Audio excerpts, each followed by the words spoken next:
This is Gary Butterfield. This is Cole Ross. And this is Monster, my podcast. And these are jungle giants and mountain giants. There's a monster in my podcast. Jungle giants, they're far away from nowhere. Very tall, like Tarzan boy.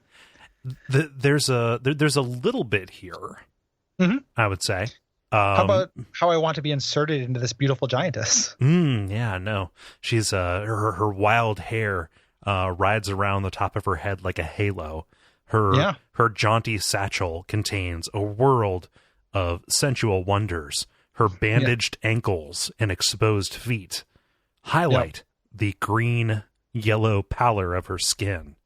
These thighs would be like beautiful, glorious earmuffs upon my tender head.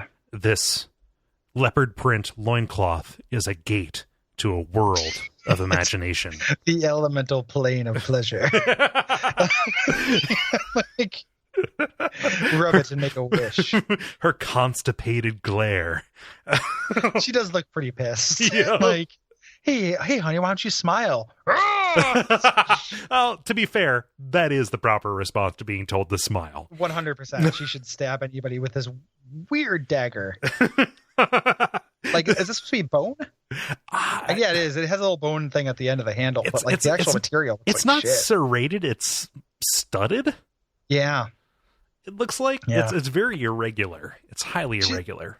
She's also got a real corset body too. Like her waist is like very scrunched in. No. Take it back. Maybe these proportions are not attractive. Allow me to retract that. Wait a masturbation minute, Gary. I did about this. Slurp.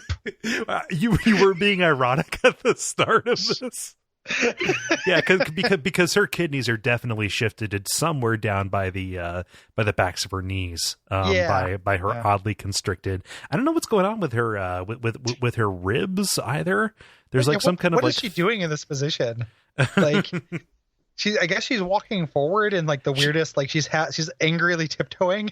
She's walking like somebody from an Ed Wood film. She's like very surprised and trying to attempt to appear. She's trying to be both menacing and alluring, and I don't think that either of those is really working. Also, this top, Gary, if I can go on this, like that's more of like a ribbon that is kind of like draped crisscross over her nipples. It's pretty like, weird. There's a lot of like mid to under boob cleavage going on. Yes, and that's what confused my dinger. And like, okay. It gave you a false positive, is what it did. Yeah. I'm going to start using it as a general term for boners. Like, man, you see that's giving you a false positive. I mean, it's better than saying something like butterface or something. Like it's less horrible. Walking around slamming limp, and then I got a false positive all night. Like slamming limp.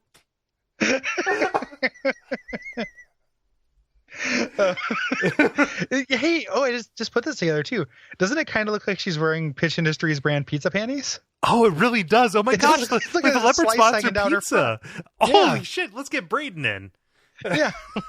It looks like she's got a slice hanging down her front. So I always picture pizza panties kind of contouring to the curve of the fold. They do. This is like a prototype. Yeah, like this is an improperly fastened set of pizza panties. Yeah, it was made from like one of those like world's biggest pizza things, like publicity stunts in New Jersey or whatever. Yeah. Also, why is she wearing these? It's only on her left hip and her left bicep. These like weird garters that are attached to nothing. Yeah. She's like a Rob Liefeld thing. I think to not be sexist, we have to spend all of the next entry on say the reef giant making fun of his clothes as well. I think so too. We're definitely not passing this. It's a very this calls attention to itself with its headband with some kind of topaz inserted into it. Yeah, I don't know, like almost looks like a pilgrim belt. Yeah. Like it's a very weird outfit, regardless of gender. Right. Also, I like gigantic thighs, so like there's a part of it that like is thirsty that led down this path. It's pushing. Yeah, we're definitely seeing a little bit of. There's a little bit of like pubic shadow too on that. Yeah, yes, it is. It is very suggestive, and it's like I will succumb to that in a way I don't for our friend the mountain giant, which is in contrast on the other side of the page. It's the saddest illustration in the book. So. So let's get into a little bit of substance about the jungle giant. They're okay. Like they're no desert giant, but I like how competent they are. Like they're very very Boy Scout-esque. Like as opposed to so something we haven't talked about. Most giants don't take care of their shit. Like it's very hard to like when you look through their hordes or you look through their kits, like just everything is fucking garbage, right? These guys they run around just entirely prepared, like just ready to just field dress a human at the drop of a hat, and I appreciate that.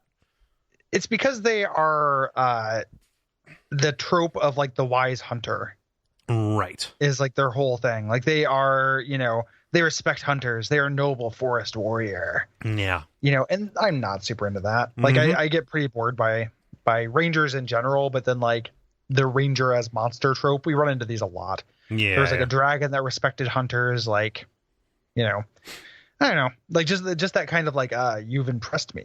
You're the best hunter in the land. I don't care that you're not a giant.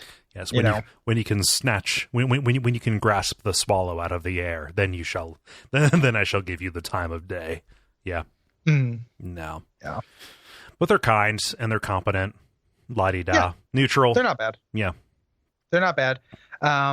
They're 50% likely to shelter 1 to 6 giant dragonflies, which I think that is pretty cool. Huge quantities of dragonflies swarm around them, and that's the scariest thing. Like, that is a boner buster without peer. It just reminds me of Code Veronica is what it does. Yeah. Because dragonflies are fucking scary. Yes, they are. Especially when you see them riding around conjoined like that. Yeah. Like you're just why is there 2 of them? Are you just having a casual airborne fuck? Is that what's going on? I think that is what's going on. I think so. It's weird. Yeah, like why are you like rushing into my face while you're fucking? Exactly. Like I'm flattered. What's fucking for? And then we get poor old little ape face here. Sad boys IRL. The giant comma incel. We got Captain Underbite here with his spiky club and his pony keg, not pony keg, full keg gut. Yeah, boy, and like incredibly muscular thighs. Somebody with a gut like that should not have. Looks like He-Man. Yeah, yeah, like oh gosh, it's like slabs of marble supporting this guy on his bandaged foot. God, I can't unsee it now. All of them have bandaged boots. It's this artist. Like, you get Tony DiTerrelli, he doesn't do this shit. But again, this is like there's nothing to other than the fact that they're not explicitly evil. They're just kind of neutral, but they're really like just kind of dumb mountain people. Yeah, there's like insular, Yeah, like they hang out in the mountains. They stink. Yep. Like they stink. You can smell them from 100 feet downwind. Several hundred feet. Yeah. The stale reek. Like, but they're just like big club idiots. Yeah. Like something I realized, like I think during this is that I've never thought giants were cool. Right. I guess like it's like it seems like something because I'm down for almost every classic D&D monster or mythological thing, but like maybe giants were never cool. I don't think so. Like they've always just been big dumb idiots who throw rocks. And that's just not enough for me. No, it's not. Like they kind of worked for me in like Skyrim because of the physics glitches more than anything. Well, and just the you are compared to them like they're an adversary. Right. And it's cool when they show up in Game of Thrones. Like they're cool the way they're used in that mythology. Yeah. I even like them in EverQuest, like just when they are these massive things you can see over the horizon, like that's fine. But like taken as a whole, they're just big stinky dudes who don't take care of their shit. This is like reading these entries are like something that like somebody, if you hired somebody to brainwash your kid to not be into giants. Like there's this like guys, probably washed out private detectives who now do private contract work where like, man, my kid's fucking way into giants. Can you do anything about it? And then they like lock them up in a hotel room, made them read this entry and be like, see, they're boring. There's like just like your parents, but bigger and angrier and stinkier. I don't miss giant at all. Yeah. Brought to you by our backers at patreon.com/Duckfeed.tv.